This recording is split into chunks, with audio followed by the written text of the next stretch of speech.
Hello, welcome to Breakfast Central on Wednesday. It's the midweek edition. I can't believe we're halfway done with the week already. So fast. I mean, it's bittersweet.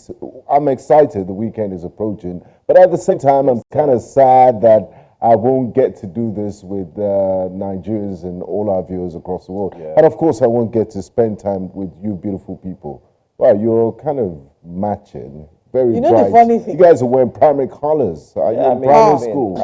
I don't know if Which you one got is the primary memo, but I'm aware that while we were planning, I think you were busy, trying to take that last bite on this. I'm not happy with the... I don't know how clueless you people can be with colors, because these two colors are not related. This is burnt orange and this is pink. From a scientific perspective, they're related. But I won burnt orange yesterday. You should have won burnt orange yesterday. So between Ashwebi on TV. A cuckoo bear told me Olive is about to wear the same color about to wear. I said, no, let's switch to green. I'll catch the you line next is time. green in Army. Okay. You're welcome to Breakfast Central. I am Gbenga. I leave you in the good hands of my co-anchors. Thank you very much, distinguished colleague. I am Honorable Olive. I said I'm calling myself Honorable. I think it's prophetic. I mean, you're honorable. Honorable indeed, right? You're a woman of honor. Thank you. And valor. Thank you so much. And timber and caliber. Thank you so much for these kind words that you have graced me. Well, I don't know if I'm the one that deserves all this honor you're giving. Much later this morning, we're bringing the governor of Borno State. He is the Honorable and the Excellency here, who is doing great work, actually, with visiting communities that have been unfortunately exploited by the acts of terrorism, people who have to live with the current realities. Joe and I were talking about this off camera, and I was saying how hard it must be to be a governor in the Northeast, because they're faced with a different set of challenges. Here in Lagos, at the most, they will drag the governor about Sanwo-Olu and say, hey, Lagos is smelling, there's so I feel like if you could give that kind of problem to the people of Borno State, they will wholeheartedly take that. Exactly. Just knowing that they can go to bed and wake up and not have to deal with the reality of not knowing what the next day will be like. Living in the camps, it's just really a difficult place. And I'm hoping that much later today, when we get to speak with Professor Babagana Zulum, we can get to explore what the current realities are in Borno State, as well as what the hopes are, what the expectations are, and the way in which they expect support from the federal government, as well as what the state government is doing as well. I am Olive Emodi, and you're welcome to the show. Well, it's good to be here again, and like my, distinguished colleagues have said, I like to stand on existing protocol. You should leave this bad behavior this week, this standing on existing but protocol. I'd like to welcome you. Thank you so much for joining us. Thanks for always making Breakfast Central your go-to or your starting motto for the day, because it's like everyone wakes up and then they join us. I mean, I did see a comment online, and someone was indeed talking about how well they watched the program. I also met someone recently, and I mean, it wasn't... So evangelists of New Central TV. They're starting their day right. Yeah, starting it right. And it feels really good to know that. It feels really good to know that you're doing that. But, in our usual tradition, we will start off with the wake-up conversations. Just to stretch you a bit, wake-up conversations is usually to enlighten you on what happened, especially just a fortnight, or better still, just a few hours behind, in case you missed out on it. We're going to start off first with one of the very interesting conversations or wake-up conversations. Ever since he decided to leave the APC, well, he has stopped at nothing but to ensure that he shares his views. Call it negative, but that's exactly what you may say. For him, it's not. We're talking about Nasir El-Rufai. Of course, he has indeed come up again to give knocks to the judiciary for being silent on President Tinubu's administration. Now, he did go ahead to talk about how the judiciary is all of a sudden silent, especially on issues that bother on the law and the rule of law of the land. He said this at a symposium. Hopefully, we do have that footage. We'd like to play it so you can get to take a look at it. And then when we come back, we'd like you to also share your thoughts with us on social media space. Tell us what you think about his comments. Do you think there's an iota of truth there? Well, let's get to find out in our very first story on Wake Up Conversation. Or should we look at the message and ignore the messenger? Another angle. Yes, and is the judiciary talking through its pronouncements through the Chief Justice of Nigeria? But I believe we should hear it from the horse's mouth, so they won't say we put things in his mouth. Yeah. Once upon a time, ordinary citizens don't pass the homes of judges. We were so scared of judges. I remember when we were sent to Justice Benga's home to deliver a message, we make sure that he's not at home before we go, because everyone was so scared of the kind, nice, and decent Justice Muhammad Bello. May his soul rest in peace as well. But not any longer. Now judges are abused and maligned with almost reckless abandon and with no consequences. They are physically and mentally assaulted, sometimes roundly disrespected by the ordinary citizen. How indeed the mighty fall. But we must also resist simplistic narratives. Practically all judicial officers work under immense pressure.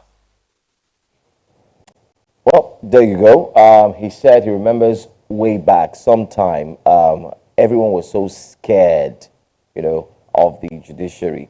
And I kind of like tie this statement to what we saw in the papers yesterday, where the Chief Justice of Nigeria said that, she came out again. She spoke 2 weeks ago, and then she spoke just yesterday again, where she said that the processes has got to do with judiciary is too much, it's too slow and so on. And I remember our guest who came on air and said, whose responsibility is it to ensure that you clean house? Exactly. So, that's another one. So from what we could deduce from this is the judiciary, like most sectors in Nigeria, does need immediate reform, like the police, the judiciary, the criminal justice system, and needs a serious house cleaning. And when you begin to look back and think your past is better than your present, then it shows you how dysfunctional the situation is. But let's talk about Malam Nasir El-Rufai. I wonder if he was part of this government, he would be saying this, or maybe he'll give his criticism at the Council of State meeting and private. Who knows? Because when we saw him and President Tinubu with the other current ministers at Chatham House just before the elections, we thought, no, it's a slam dunk. It's definitely going to be a part of the administration. Because I remember President Tinubu pointing to him and say, Nasir, answer this question.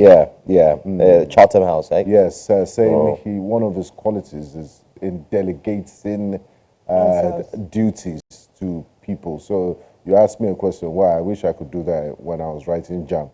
Delegate, please. Joe, answer question 5. Okay. Olive, but I'm going to go back 4. to what we had said again. Whilst when people might have their thoughts about Malam Nasir El-Rufai, we can't again take away from the message. You can't throw away the message because of the messenger, because there is sense to what is being said.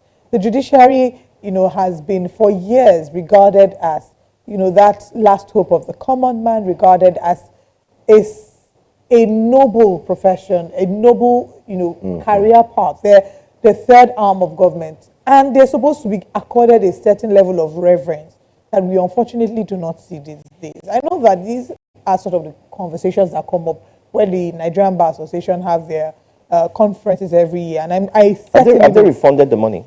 I don't think that that's going to happen. So far, last I checked, they hadn't refunded it. So I certainly don't think that that's a conversation to have, especially in the past year, for example, in the past legal year. The judiciary has come under a lot of fire, especially because of how they've seen them hobnobbing with the executive arm of government. And it's not supposed to be so, because they ought to have some functions. Exactly. They ought to have acted as, the independent bodies where you can say of a truth there is checks and balances. When former Governor Nyesom Wike would do certain things for the judiciary, those will be criticized, because it's like, if you want to do it, there are channels to go through. There's no need to bring these judges and then say you are doing groundbreaking, because tomorrow you go to their court and you get a judgment, and people are looking at it with side eye, because they don't trust it doesn't work that well. there isn't conflict of interest. Right? It's why certain organizations have a no-tip policy, and they'll say, no, you're not collecting any tip, because they want to be able to guarantee, or you declare it, you have to declare. Exactly, independence and authenticity of the work that they're doing. But I'm certain that this would we'll go back to these conversations, and the judiciary again will still keep coming under the spotlight. And I know that this is a cause of concern for the Nigerian Bar Association that will be analyzed when the conference happens. But let's look at what happened in Ibadan. A trigger-happy police officer has unfortunately killed a 14-year-old boy. There was a press release on X as to what exactly happened and how they had said that the Oyo State Police Command did say that they gave the press release, said a fatal traffic enforcement incident involving OYTMA and police personnel.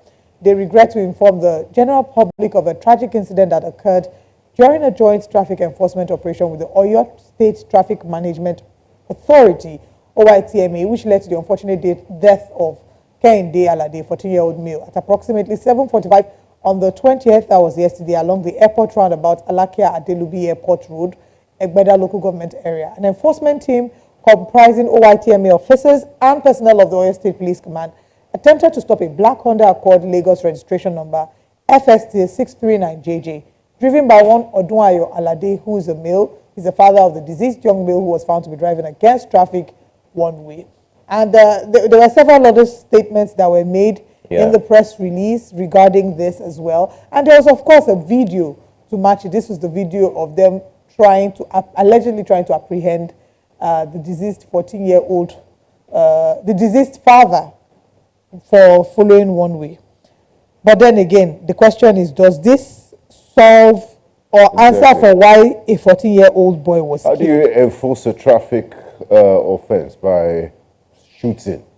I mean, shooting is lethal. You shoot to kill or to, disarm, not to enforce. Exactly. They traffic. said that, of you course, have it on video, you could track that there are ways you can get this man rather than the unfortunate incident. So what they're saying, I mean, the remaining parts of the press statements talked about how, in order to prevent further damage, they put barricades, but that, as you can see, the driver navigated through these barricades in an attempt to escape them. And so they suspected criminal activity or a case of abduction, and then there was a police chase that ensued.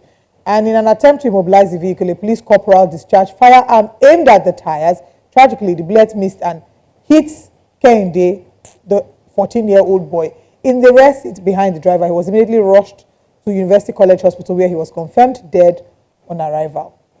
So, again, there are many issues that come to mind regarding this scenario. Whilst the police can argue that they have a valid reason, yes, that they have a valid reason for pursuing this man because they assumed that there was an attempted abduction because of the way in which the man was driving. How do you aim for the tire and get to the back seat? He's not a good marksman. So he then asked And again, he wasn't even meant to shoot in that situation. How much training are they given in the handling of firearms? How much training are our police officers given when it comes to handling of firearms?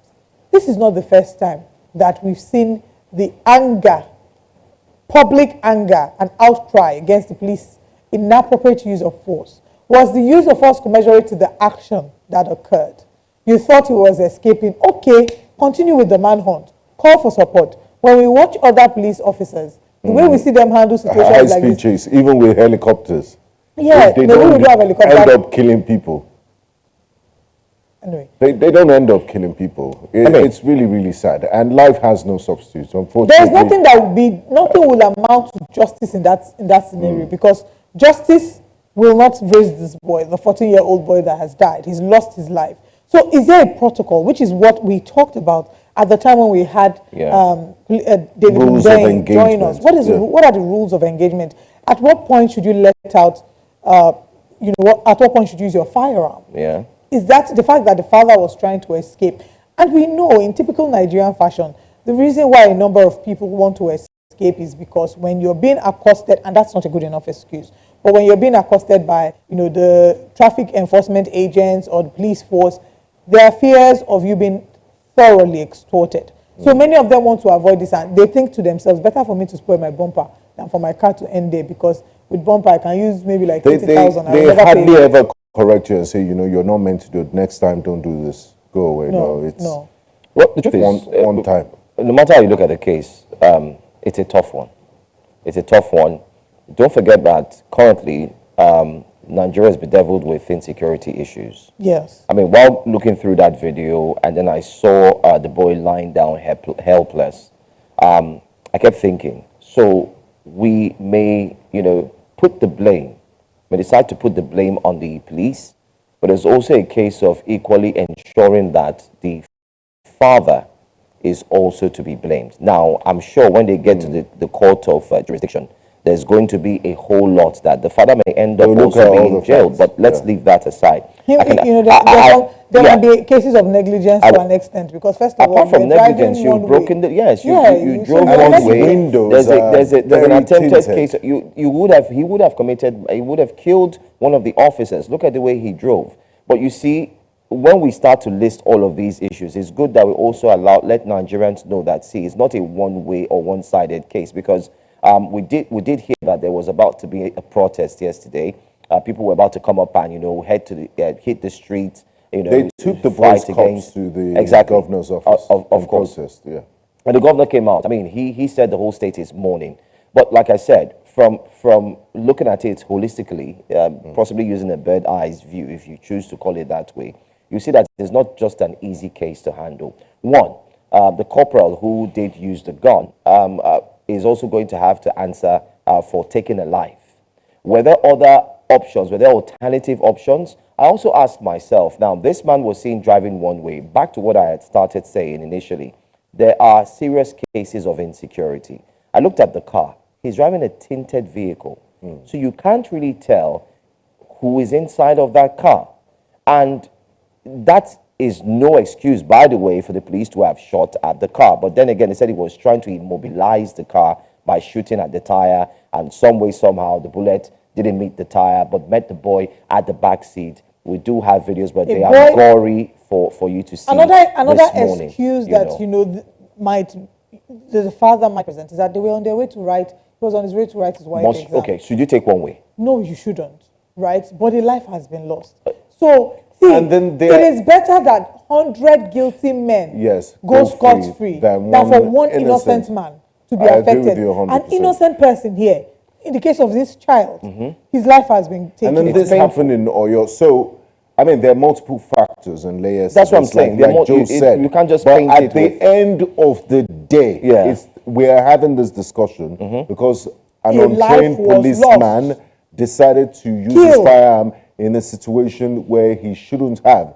There are spikes. There are spikes. Yes, there's so many things you could have used. Or your state government has this anti-one-way things on the road that immobilize cars. Let's not go too far. If you go to Ikeja here and you're going one way, the moment you get there, they've just put that thing across your tire. As long as deflated. They weren't shooting from that car and you were acting in self-defense, you don't have a right to. I mean, that's what we've said. Was it necessary? That's what we said. So everybody has their own fair share of blame. Would have to answer. The father has. The father would have to answer. Yes. The police officer who shot would have to answer. In short, the traffic wardens who were equally there, they would have to answer. Oyo State Traffic Management They would have to answer. But the sad situation with all of this is that even as they are answering, we must mention was the action that has taken the life of this 14-year-old boy. Couldn't match up to the action of trying to escape that vehicle. I think that's another thing we should look at. You see, it's not my position to look at. Any of our positions. He shouldn't have used his firearm. He should not. But then again, he should not, knowing that the police already, first of all, have that and quote unquote interesting reputation. We should agree. not have used that. We agree. One thing we can do as well, I mean, is not to really, like they said yesterday, not to heat up the polity or let people take laws into their hands, but to be truthful and honest. Like I would say it again this morning. This case, this situation that we see is more than meets the eye. Hopefully, they would be able to bring justice, and justice would require that. I don't think they can ever. Yeah, I mean, justice may not be what you think is justice or what I think is justice, but justice could be that. Okay, what if justice tilts the other way? That, in as much as the sad truth that the boy is dead, but the father also has to be prosecuted for taking one way. There is no justice, as far as I'm concerned. You know, I imagine being a parent, so it may not be balanced, and being in that kind of situation. Nothing will speak justice. That boy's life has just been wasted. That is a future, a young Nigerian life, a leader of tomorrow. Another trigger happy. Another one. Policeman. Very careless police officer. It should have been handled differently. he should have been handled. Call your other colleagues. Tell them, oh, they are Just coming on radio so them. road. That's Go and so block the them on options so are road. much. There's so many You options. could radio them. Shooting is a very last straw when all else has failed, and when you see that there is an imminent or you're threat acting in self-defense to your to life. your life, or you can see that they've obviously threatened the life of, I don't know. You see, Let's move on to like the I next said, story. there's more than what meets the eye. In You this remember how situation. It looks pretty that simple lawyer to was dissect, shot but it's at painful. Aja? Yeah, I think it was like 2 Christmases ago. I can't remember which of them. You're now. right. Again, That's was the about, firearm necessary? 2023. That situation as well. I mean, It's bottom too sad line. a story. You see, Too sad. I was lost for words when I tried to look at the story holistically from different angles, different points, and like I would say, and try to wrap it up for me. My own is, I hope the case is not swept under the carpet, and we do hope that just as the Oyo State Police has promised to, tell Nigerians, inundate us with the latest, I hope they do so regularly and immediately. I'm happy that the governor has stepped in, and he has said that he needs answers immediately. So the police is doing more. But let's just hope for the best. Bottom line, let's hope for it's painful. It's very painful because lives were lost. The exam you were rushing to write, you did not end up writing it. And I'm thinking from a father's perspective. If you look into the mirror, you would ask yourself questions. Why didn't I just arrive there late and plead with the examination, officers or teachers and say, please, I had a situation, than trying to risk it all. And then you risk it all, you're going to be alive for the next few years, but you would keep looking at the picture of your son. It's painful, to be honest. Very sad. Yeah, and still on wake-up conversations, EFCC hands over 753 recovered housing units. Wow, that's a huge number to ministry. That's a good one. That's a good one. I mean, these are the houses that were linked to the embattled CBN governor, former CBN governor, Godwin Emefiele. When Nigerians did see the properties, luxury as they termed it, because of the way it was constructed, Nigerians kept wondering, does 753 recovered luxurious or luxury houses belong to one man? And the argument went on social media that the truth is not being told. These entire units of houses cannot belong to only the embattled former CBN governor. There are other people who he connived with to ensure that they have these houses. It also shows how deep corruption. He's had his day in court. You know. If he had accomplices, he would have named them, because I don't think it's in his best interest to take all the blame and be the fall guy. So if he thinks there are other accomplices, he should name them, let them share the blame, because this is a lot. But I wonder what the ministry will do with these houses. Probably well, it's simple. auction them. It's simple. The houses were recovered from an unnamed top ministry. We don't know. Do we know for sure that it was the ambassador? The houses were what? Recovered from? An unnamed Yes, top ministry official. That was when the story first broke. That was what they were calling an unnamed. Yeah, but later it was linked to. Don't forget that it was linked to that, but later it was revealed that it belonged to the embattled, because even now the funny thing about this story, let me just highlight this, is that even the embattled former CBN governor took this case to court and said they should release the houses to him. So he's claimed ownership. Can you imagine that? Anyway, so the houses were linked to the can you former imagine CBN that? governor, Godwin Emefiele. EFCC has recovered the house and handed the house over to the Ministry of Housing, which we think is a positive step in the right direction. You know, when the EFCC does well, we should applaud them. When they act out of order, we should be able to call them to order. It's a positive step in the right direction to show transparency that they are not sharing the houses among their family and friends. You know how Nigerians always have trust deficit. There's Serious a trust huge deficit. trust deficit. They Whenever could we start hear saying that EFCC Abacha is using it for short legs or Airbnb. when we hear that would just stay in looted an funds EFCC have been Airbnb. recovered, everybody is subconsciously expecting that these looted funds that have been recovered are relooted. So this is a show of integrity on the part of the EFCC that, look, we are not interested in using this for any And fraudulent. this is not the end. We don't also need know to yet, follow up with the With ministry. the ministry. We on Breakfast Central will follow up. It is said that this We'll house follow was up. sold to Nigerians. And we do have a housing problem Thank you. the country. So I think 753 units of duplexes, flats, and the likes will do a great world of good to be able to combat the housing deficit You know, housing in Abuja is ridiculously expensive. I'm hoping they can catch somebody that has like another 753 duplexes in Lagos, Yes, so that they use can to help fix us the housing to deficit fix in our own the housing country. deficit here. But it's a good Wow. one. It's a very good one. I mean, handing it over, hoping that the ministry would use the opportunity to revamp it quickly, work on it, and then have a press release where they invite the journalists, members of the press to say, listen, these were houses that were forfeited, and therefore we've revamped them, we're putting them out to Nigeria. And the bidding process You know. should be open. It shouldn't be Yeah. a situation Exactly, where that it's everybody's using their in-house. uncle or their auntie or their niece. I mean, look at that vast property. Or it's sold at a ridiculously cheap Cheap price price for... No, it should be sold at a cheaper price, right? Would you say Yeah. sold? I think it should be put out for rent. No, no. But I they're think it should- ridiculously I think it big. should be, Nigerians should be given the chance to own these properties, right? People who would typically not be able to afford it. There are people who have worked all their lives After all, serving it's this taxpayers' country. money. But would you Right? have It's taxpayers' money any after all. qualms buying property that you know that it was built off the proceeds of corruption? Well, the justice in there is that it has been gotten by the federal government and then has been repurposed. So that is the justice. As a man of integrity, I think I might be having a little bit of nightmare. I can't stay in So such if a they house. sell those houses to you at an affordable rate, you will not buy. 50K, I won't buy. 50K. Yes. I Emmanuel. know, because later you call them back. And I'm principal. sorry. I did not mean it. Anyway, kudos to the EFCC. But now the responsibility is on the Ministry of Housing to be Yeah. able to ensure that there is clarity regarding what happens to these houses, because Nigerians will ask questions. Nigerians will hold you accountable if after a while we don't hear anything about these houses. We're hoping that there will be free, fair, and equitable mode of distribution or opportunity to sell, Transparent, yeah. transparency when it comes to selling these properties to Nigerians. So well done, EFCC. Over to Absolutely. you, Ministry of Housing. Absolutely. Well done. Well done to the EFCC and the Kunduz. I was waiting for that. Okay, moving away from wake-up conversations, we now head to our top stories to let you know what's happening this morning on Breakfast Central. This morning on Breakfast Central,